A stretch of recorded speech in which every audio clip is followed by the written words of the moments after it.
Titanic മുങ്ങുമെന്ന് ഒരു American writer ആയിരുന്ന Morgan റോബർട്ട്സണിന് 14 വർഷങ്ങൾക്ക് മുന്നേ അറിയാമായിരുന്നു.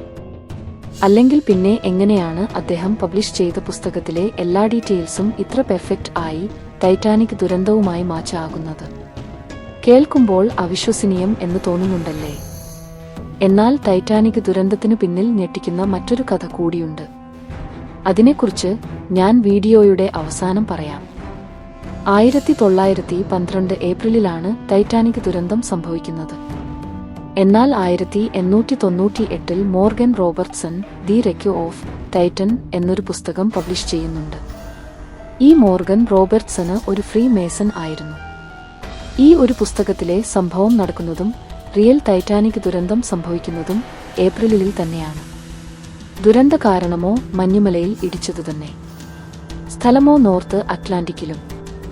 എന്തിനധികം ടൈറ്റാനിക് ദുരന്തത്തിൽ ഏറ്റവും കൂടുതൽ ആളുകൾ മരിക്കാൻ കാരണം തന്നെ അവിടെ ആവശ്യത്തിനുള്ള ലൈഫ് ബോട്ടുകൾ ഇല്ല എന്നുള്ള കാരണമായിരുന്നു. ഈയൊരു കാരണം തന്നെ കൃത്യമായി ആ പുസ്തകത്തിലും പ്രതിപാദിച്ചിട്ടുണ്ടായിരുന്നു.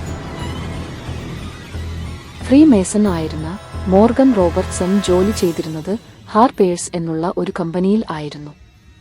ഞെട്ടിക്കുന്ന മറ്റൊരു സത്യം എന്താണെന്നാൽ ഈയൊരു മാഗസീനു വേണ്ടി സാമ്പത്തിക സഹായം നൽകിയിരുന്നത് JP മോർഗൻ ആയിരുന്നു. അതായത് യഥാർത്ഥ ടൈറ്റാനിക് കപ്പലിന്റെ ഉടമ.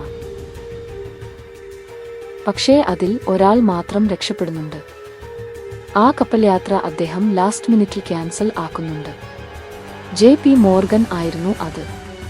ഇതെല്ലാം തന്നെ വെറും ഒരു കോയിൻസിഡൻസ് മാത്രമായിട്ട് നിങ്ങൾക്ക് തോന്നുന്നുണ്ടോ? എന്നാൽ ഞാൻ മറ്റൊരു കാര്യം കൂടി പറയാം. ക്യാപ്റ്റൻ ഉൾപ്പെടെ 1500 പേരുടെ മരണത്തിന് കാരണമായിട്ടുള്ള ഈയൊരു ടൈറ്റാനിക് കപ്പൽ മുങ്ങിയതല്ല, മുക്കിയതാണെന്ന് ഒരു കൂട്ടം ആളുകൾ പറയുന്നുണ്ട്. എന്തിനു വേണ്ടിയാണ് എന്നറിയാമോ? ആ സമയത്തെ ഫിനാൻഷ്യൽ എംപയറിനെ തകർക്കാൻ വേണ്ടിയിട്ട്. ആ ഒരു ടൈറ്റാനിക് യാത്രയിൽ അമേരിക്കയിലെ തന്നെ ഏറ്റവും ധനികരായിട്ടുള്ള ആളുകൾ ഉണ്ടായിരുന്നു. ഇവർ എല്ലാവരും തന്നെ US സെൻട്രൽ ബാങ്കിന് എതിരെ ശക്തമായിട്ട് പ്രതികരിച്ചിട്ടുള്ള ആളുകളായിരുന്നു.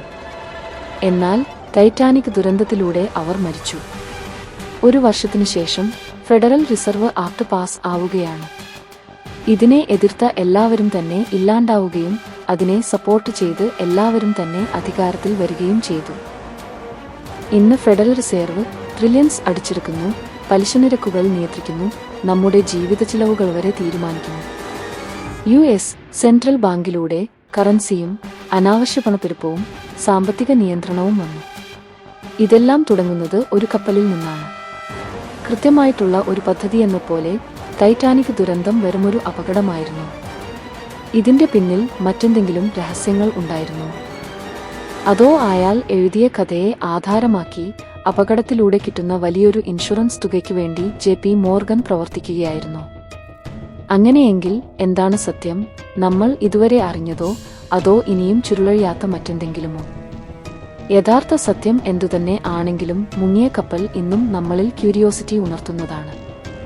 ടൈറ്റാനിക്കിന്റെ കടലിനടിയിലെ കാഴ്ചകൾ ഇന്നും വിസ്മയകരമാണ്.